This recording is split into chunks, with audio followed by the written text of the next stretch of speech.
At a lavish party glittering with crystal lights, a wealthy investor pointed at the janitor mopping the floor and shouted, "A failure like you belongs on your knees before me."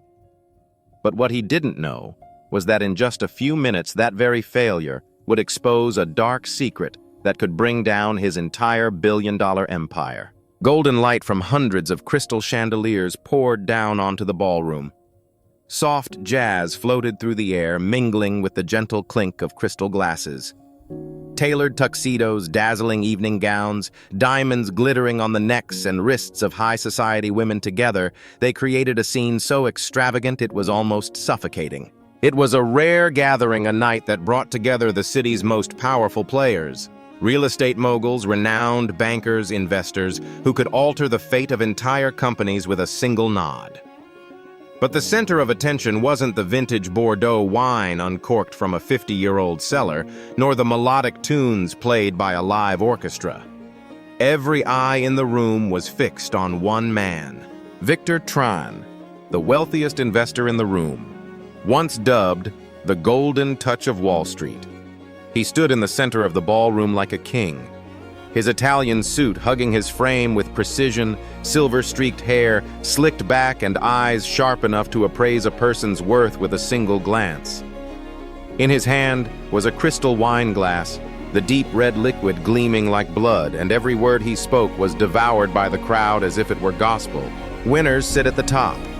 Losers, they belong sweeping the floor beneath us. Victor laughed heartily. The surrounding businessmen followed with laughter of their own, echoing through the room like a cold, mocking chorus. But then his eyes froze on a corner of the room.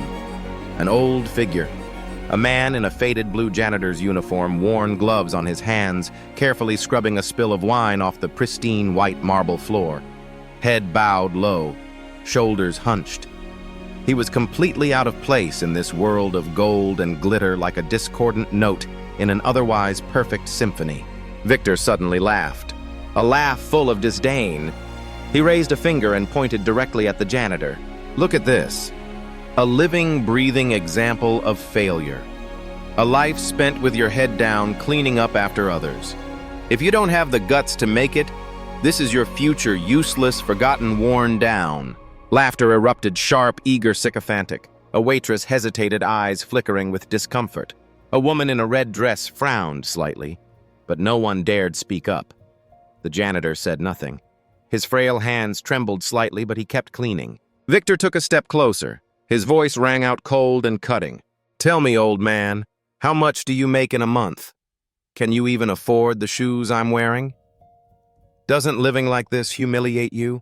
This world belongs to the strong, and you'll never deserve to lift your head." His words fell like knives. The crowd roared again. Someone raised their phone, capturing the moment like it was part of the entertainment. The janitor froze. His mop stopped moving. Slowly, he straightened up. His narrow shoulders trembled, but his eyes lifted and suddenly blazed with light. In that instant, the entire room froze. The laughter died.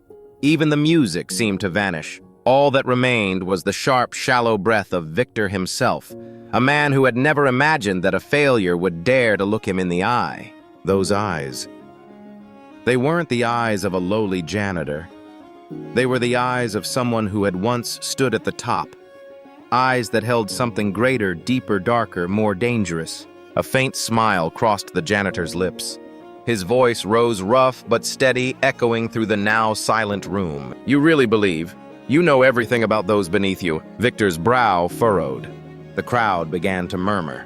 The janitor set his mop aside. Calloused hands clenched into fists. He lifted his head high, and under the blinding crystal lights, his eyes flashed like steel. "There are secrets you thought were buried, but tonight they rise again." The room froze. No one dared move. For the first time in years, Victor felt a chill run down his spine, and everyone watching had only one burning question left. Who is this janitor, really? The glow of hundreds of candles flickered inside crystal holders, casting shimmering reflections on walls paneled with ebony wood, creating an atmosphere that was both luxurious and suffocating. Above, massive chandeliers spread their cold light like thousands of glass daggers raining down from the vaulted ceiling. The music still played soft and elegant, but there was something artificial in every beat, like each note had been choreographed to serve a grand performance. This wasn't just a party, it was a display of power. Every glass of expensive wine poured wasn't just for drinking. It was a statement that the hand holding it could buy an entire block of the city. Every smile, every handshake wasn't simple politeness, it was a calculated weighing of worth. In this room, even the human soul was valued like a stock on the market. Victor Tron, the name whispered with equal parts fear and awe. He wasn't just an investor, he was a kingmaker. A single nod from him could launch a corporation into the stratosphere. A shake of his head could leave thousands jobless overnight. Tales of Victor's ruthlessness had turned into legend. They said he once forced a young CEO to sign a resignation letter right at a dinner table just for challenging a number in a financial report. Others swore they had seen him smash a phone into an assistant's face simply for missing a call.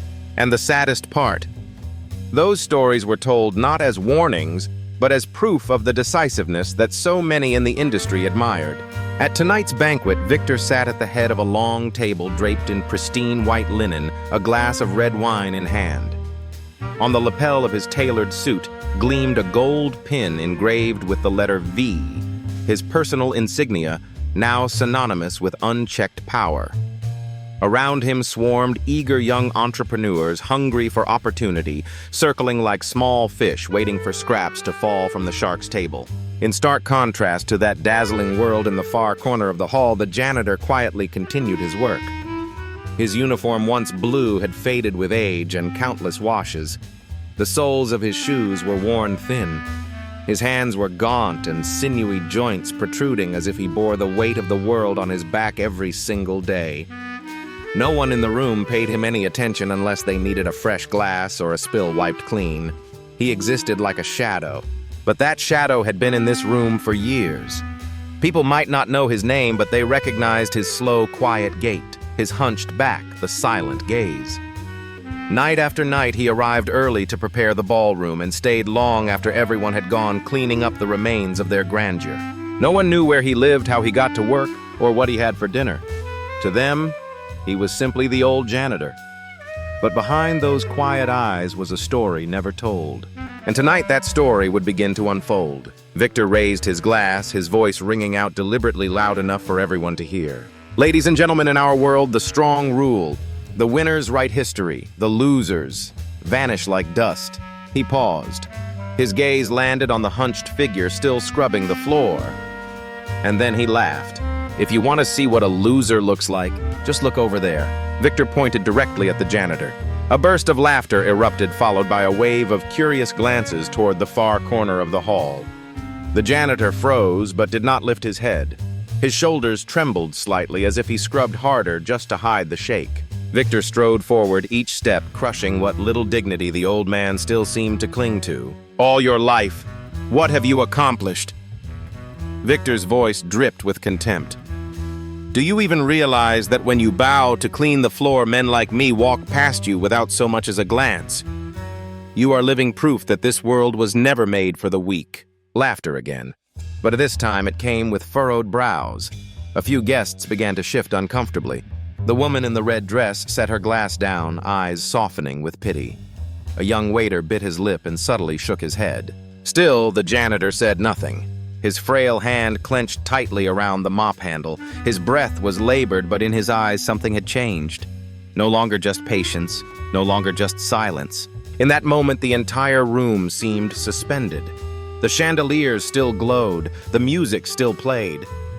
But it all faded into the background, a stage set for a showdown between a financial giant and an old man with a mop. No one knew that within that glittering ballroom a secret was about to surface.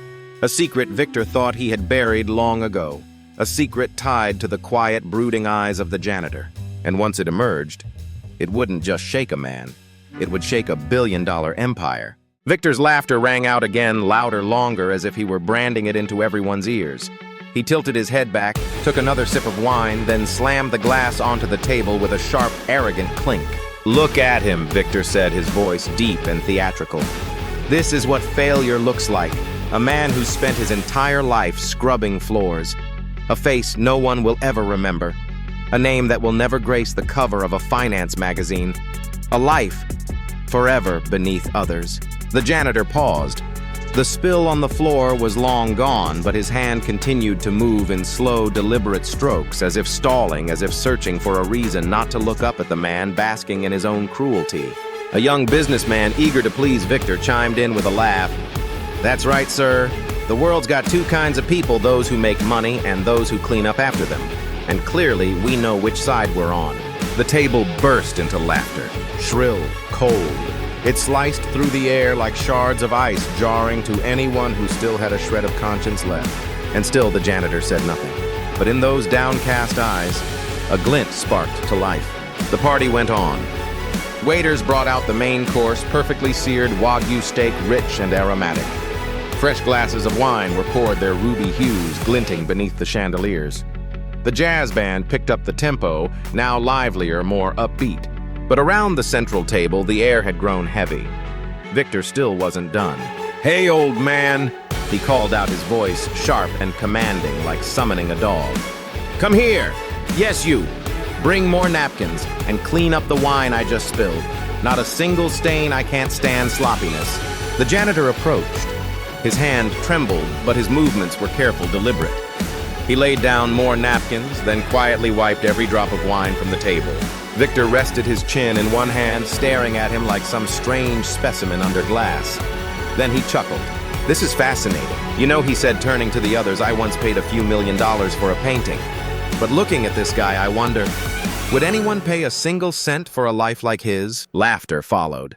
Some faces at the table stiffened, but they laughed anyway, because not laughing meant risking Victor's disapproval. The janitor stopped wiping. His breath was heavier now. Sweat beaded on his temples, but he said nothing. He only bowed his head slightly and kept cleaning. As the janitor turned to leave, Victor suddenly reached out and snatched the rag from his hand. The entire room froze. Victor held the rag up high like a trophy, then hurled it to the floor. Drops of dirty water splattered outward. This Victor laughed, his voice booming. "This is your life's legacy. A rag, a mop. That's all you'll ever have.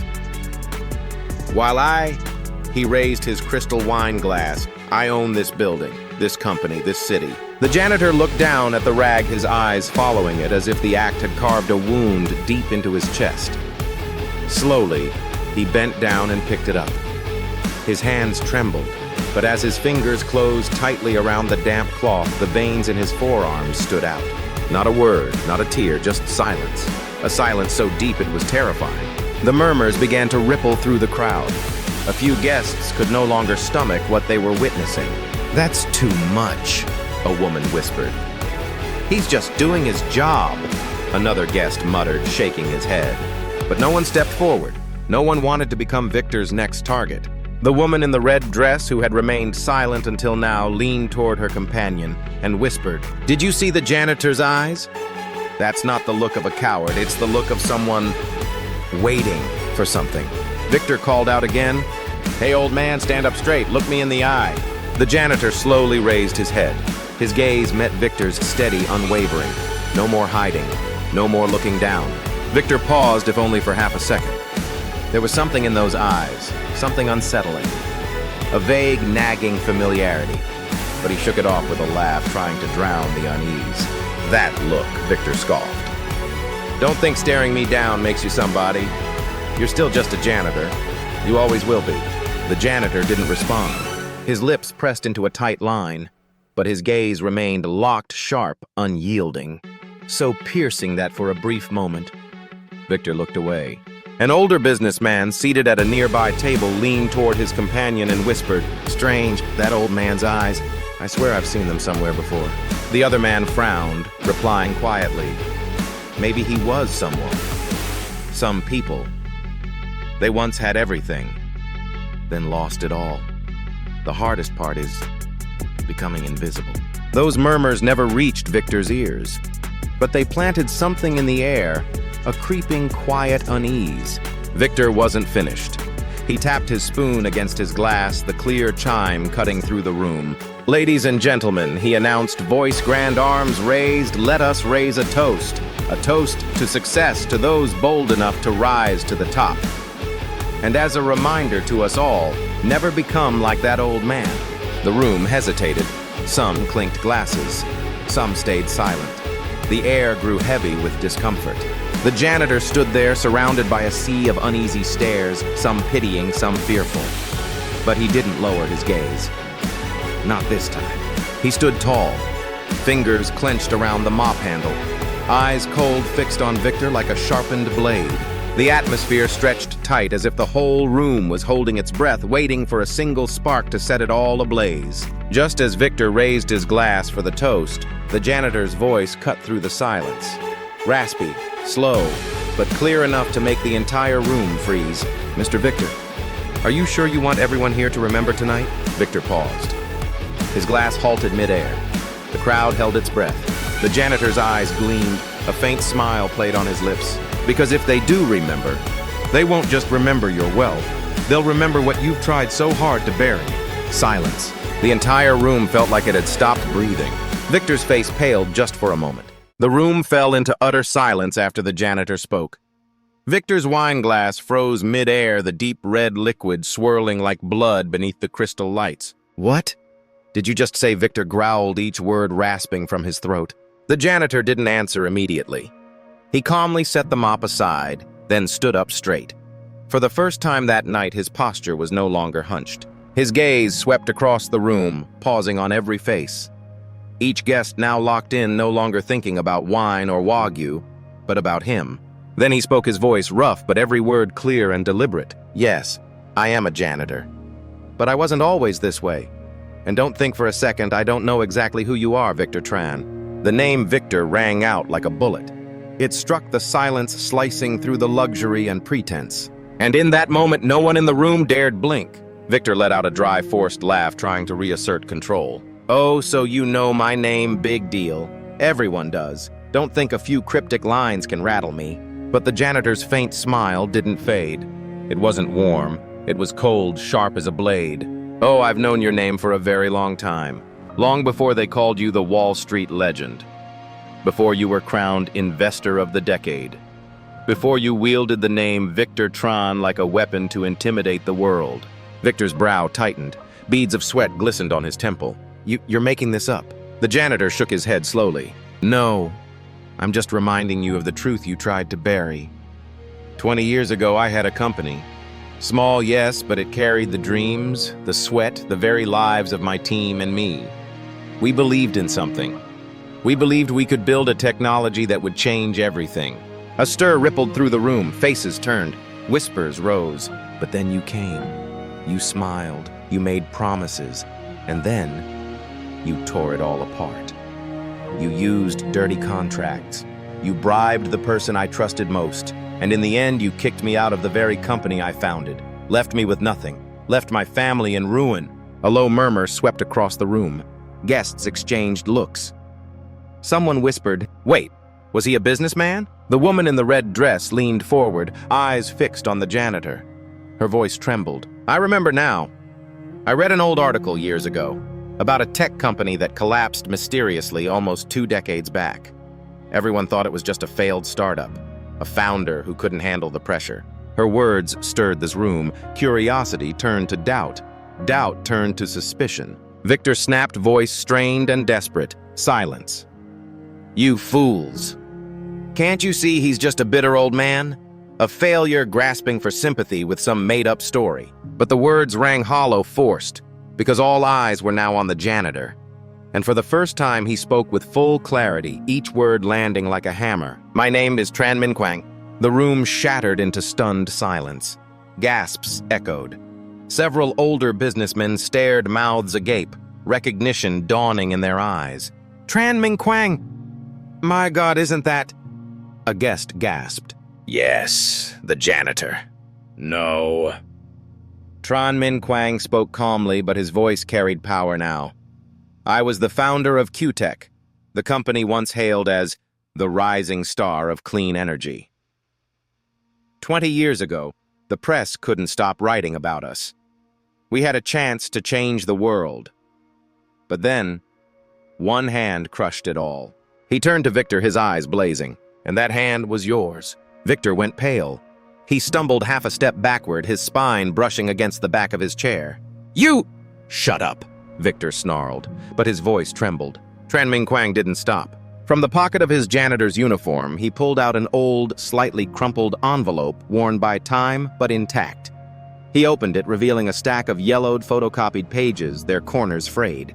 He held them high for everyone to see. These are copies of the contract from back then.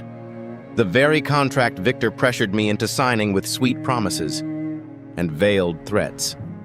Look closely at the words. My signature and his. He flipped the page.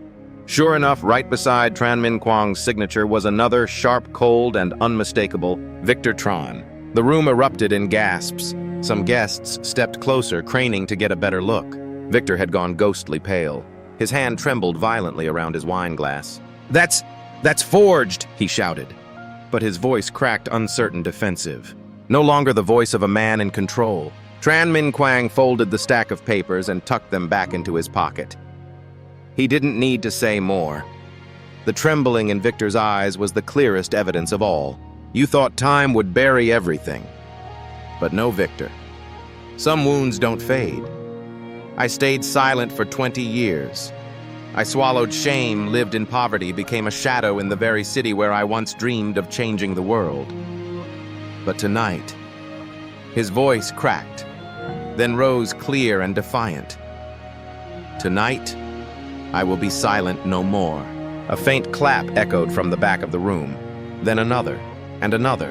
The applause grew slow, at first hesitant, but it spread, swelling into a wave that filled the room. Not everyone knew the full story, but they all knew this. The truth had just stepped out of the shadows. Victor slammed his wine glass against the table. Crystal shards exploded, scattering like sparks. You think a few dusty papers can bring me down? He snarled.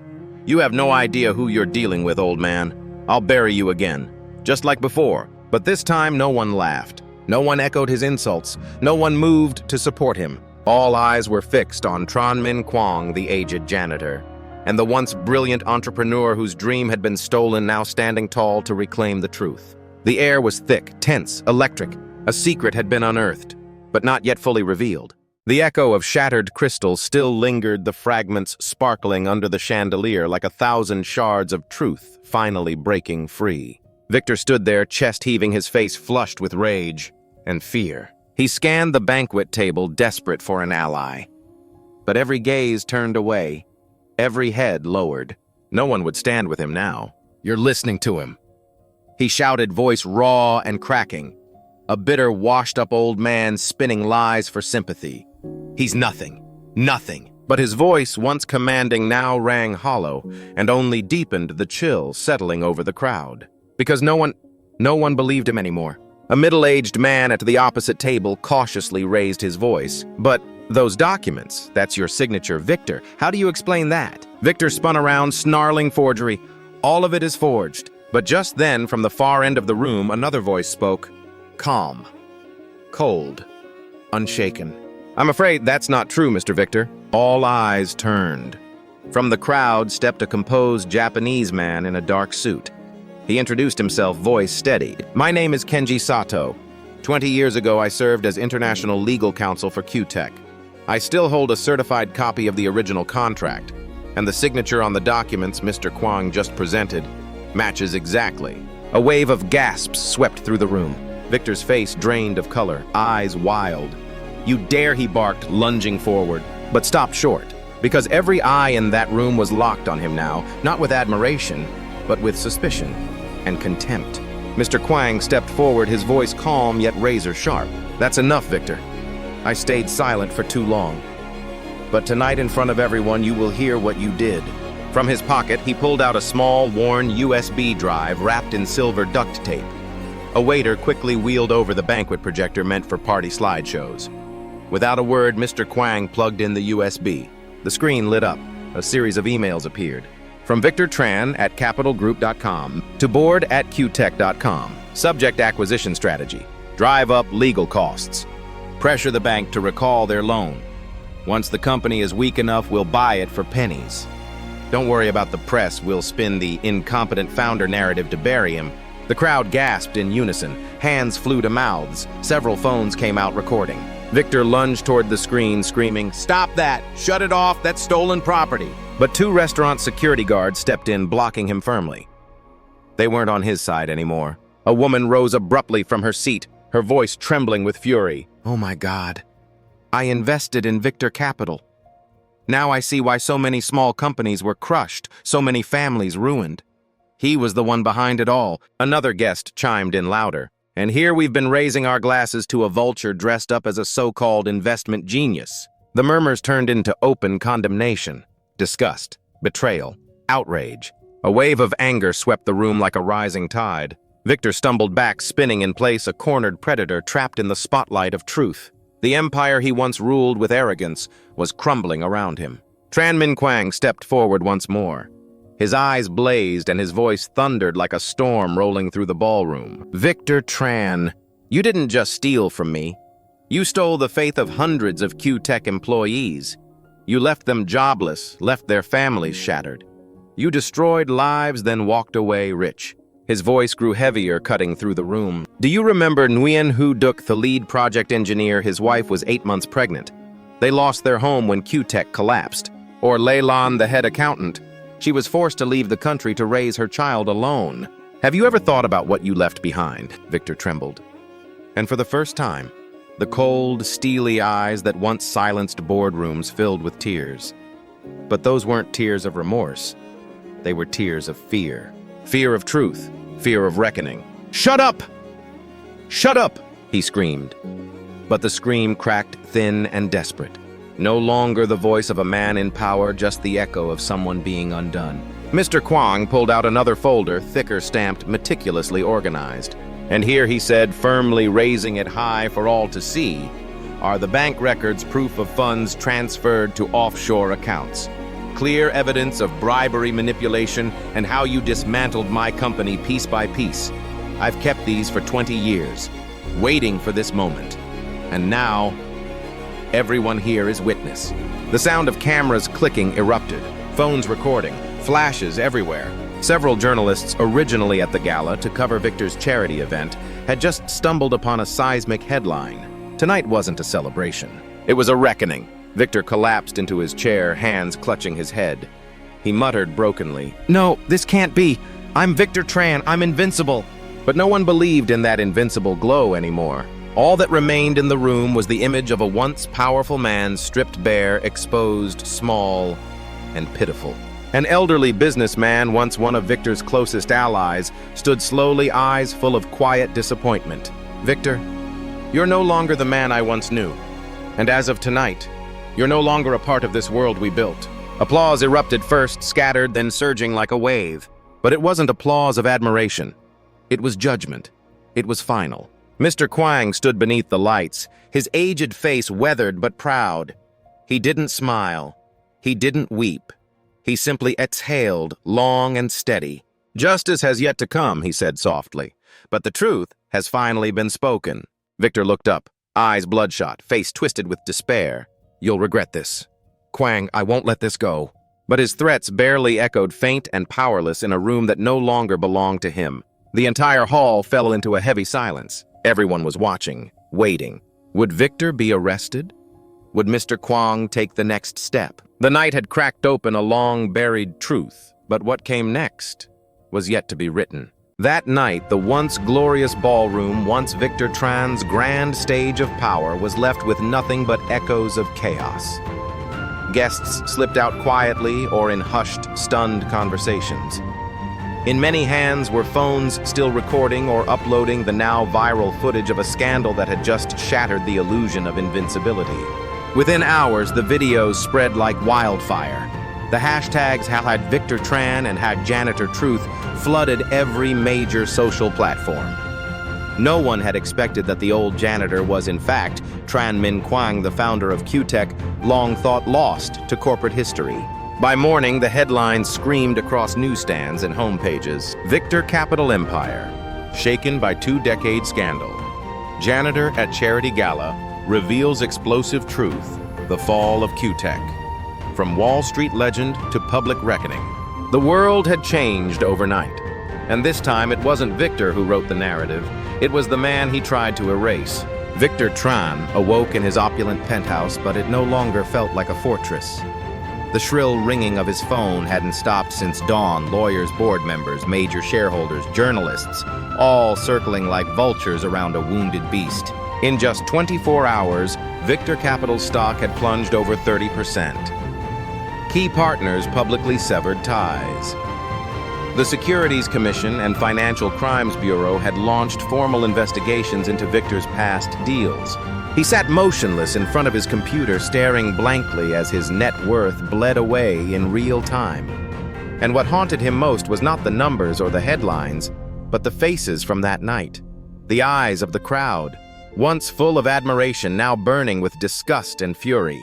That feeling of invincibility, the one he had worn like armor for decades, was gone. All that remained was a staggering, suffocating void. Within a week, Victor was forced to resign as chairman of Victor Capital.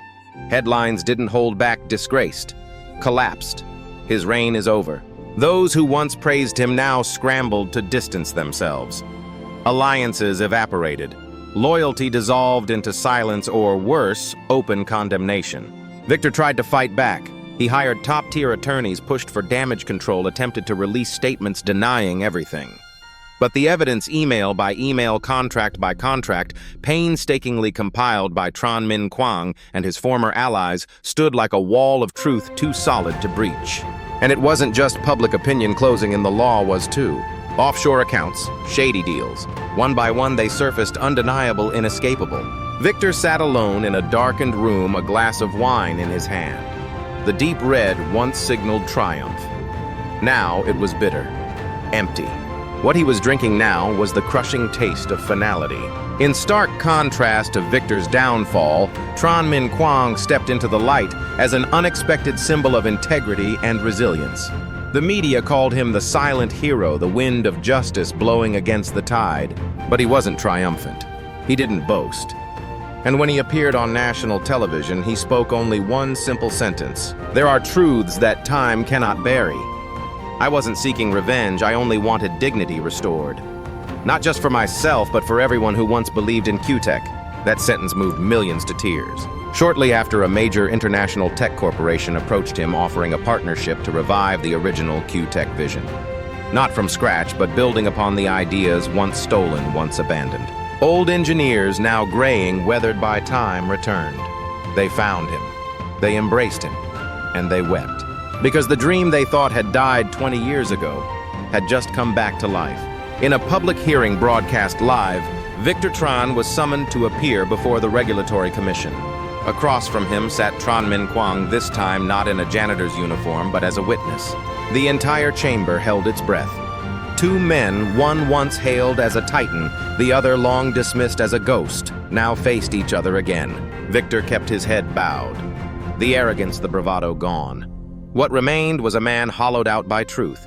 Tran Minh Quang looked at him not with hate, but with calm clarity. "I have nothing more to say to you, Victor," he said softly, his voice echoing through the room.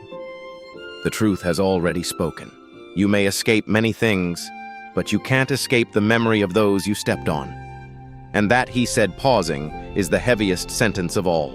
Victor didn't reply. He couldn't. He simply clenched his trembling hands, the hands of a man finally facing everything he thought he had buried forever. In the end, Victor Tran was officially convicted of financial fraud and market manipulation. The sentence couldn't erase the damage he had caused, but it was enough to strip away the false glory he had clung to for decades. As for Tran Minh Quang, he was fully vindicated. Investment funds and non-profit organizations extended invitations offering him prestigious advisory roles. But he declined the glitz and grandeur. Instead, he returned to a small team, his old colleagues, the ones who had once built a dream with him, to quietly resume their work on clean energy innovation. When asked why, he simply said, "I don't need to be a billionaire. I only need to live true to what I started to build, not to destroy." One afternoon, Tran Minh Quang returned to his old university, the place where he had first learned the principles of engineering, and perhaps more importantly, integrity. Students gathered around him asking for autographs, advice, and a moment of his time. He smiled gently, not as a hero, but as a man who had simply refused to let go of the truth. And then he told them not a story of revenge, but a story of belief. "Remember this, all of you," he said, voice steady. In this world, there will always be those who use power to suppress, to take what isn't theirs. But if you stay true to the truth, if you don't let go of your dream, one day that truth will find its way. And when it does, nothing can stop it. The entire lecture hall rose in a standing ovation. Applause thundered through the room, not just for a man who endured, but for the dream he had refused to let die. The film closes with a quiet, powerful image, Tran Min Kwang walking down an old street. The same one he once wandered, mop in hand, unnoticed by the world. But now his steps are firm, purposeful. In his hands is a thick folder, not to hide the past, but to carry it forward into a future yet to be written. As he walks, the camera slowly pans up, and on the screen words fade in. Justice may come late, but it never disappears. And sometimes it begins with a single courageous voice. Fade to black, end credits. If this story moved you, leave a comment below. Do you believe that truth will always prevail, no matter how long it's been buried? Share this video to remind more people that arrogance may hide the truth for a time, but never forever. And don't forget to hit the subscribe button and the notification bell so you won't miss the next human, emotional, and inspiring story.